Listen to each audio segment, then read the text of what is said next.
आज बिल्कुल अंदर से इच्छा नहीं थी कि मैं प्रोग्राम करूं, फिर भी मैंने कहा नहीं, हम लोगों के बीच में जाएंगे, अपनी फरियाद रखेंगे कि एक एक व्यक्ति इस चीज को ध्यान से देखो आप लोगों को कि क्या ये झंडे पकड़े हुए सच में किसान है। मैं पहले दिन से ये बात कह रही हूँ कि किसान नहीं है, किसान नहीं है। क्या किसान डीजे लेके घूमते हैं? क्या किसान हल्ला करते हैं? क्या किसान बहन बेटियों की दुपट्टे फाड़ते हैं? मैं मिलना चाहूंगी एक किसान नेता से, मैं हर खाप से हिसाब मांगूंगी इस चीज का। मैं गली गली जाऊंगी, महिलाओं को लेके जाऊंगी, मैं कुछ पूरा उचारा हल्का मैं गांव गांव जाके हिसाब मांगूंगी इस चीज का।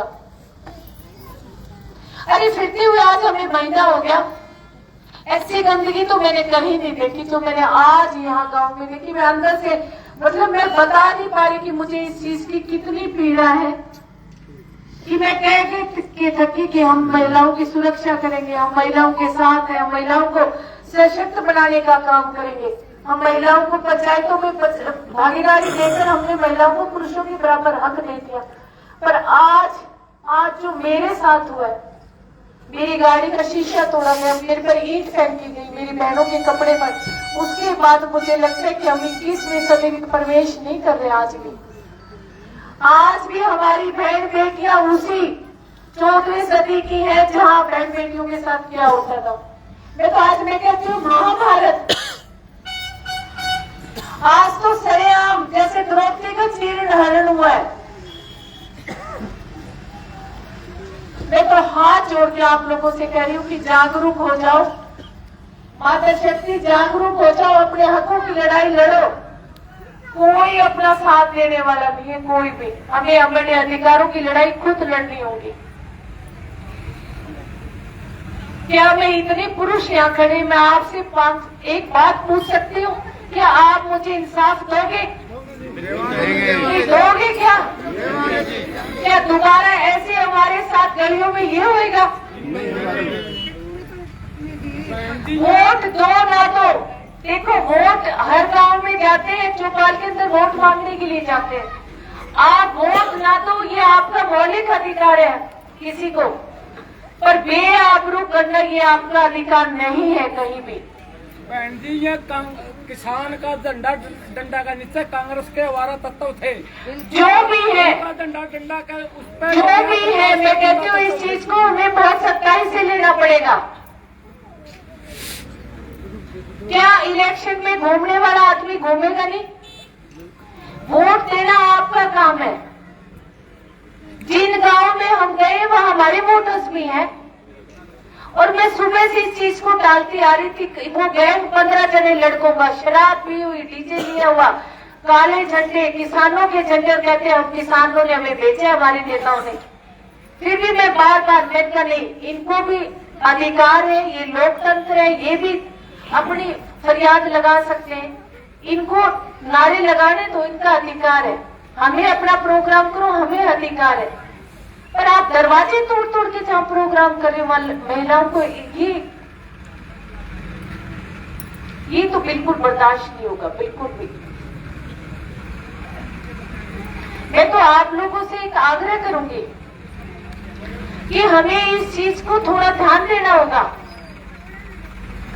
जितने भी मेरे भाई हैं, नौजवान बच्चे हैं, आप ऐसे सामाजिक तत्व वाले लोगों को पहचानो, आप उनको गांव के सामने पेश करो और गांव से इंसाफ मांगो कि ये जो गांव में घट रहा है क्या ये सही है? ये पंचायतों का काम होता है, ये खापों का काम होता है, और मैं हर खाप के नेता से हिसाब मांगूंगी। मैं उनके पास जाऊंगी, मैं उनसे बात करूंगी, क्या आज महिलाओं को हम सुरक्षित समझे या नहीं समझे? पर ये जो आज हुआ है ये बहुत गलत हुआ है। मैं तो अंत में इतना ही कहूंगी मेरे भाइयों से कि मेरे भाइयों, सबके घरों में बहनें हैं, बेटियां हैं, जो ये 20 महिलाएं मेरे साथ घूम रही हैं, तो फिर ये तो सुरक्षित है नहीं। ये भी तो सुबह 9 बजे घर छोड़ छोड़ के मेरे लिए आई है। आज इतनी महिलाएं यहाँ आप लोग खड़ी हो, आप भी तो घरों से बाहर आई हो। अगर ऐसे करें आप, गलियों में महिलाओं के दुपट्टे खींचे जाएंगे, उनके कमीज फाड़े जाएंगे, उनके हाथ तोड़े जाएंगे। एक बहन का पैर तोड़ दिया, मुकेश का हाथ तोड़ रखे। निर्मल का दुपट्टा गले से खींच के झटका मारा है उसको। एक लड़के ने एक लड़की की बाजू पे इतना तेज काटा है उसने उसके हाथ पर। क्या ये किसान है?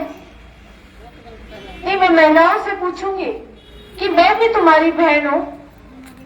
हम तो रात को 11-11 बजे भी बाडड़ा से निकलते हैं, 2-2 बजे भी निकलते हैं, पर मैंने ऐसा सिस्टम कहीं नहीं देखा। वहां भी तो हमारे भाई हैं, क्या वहां किसान नहीं है?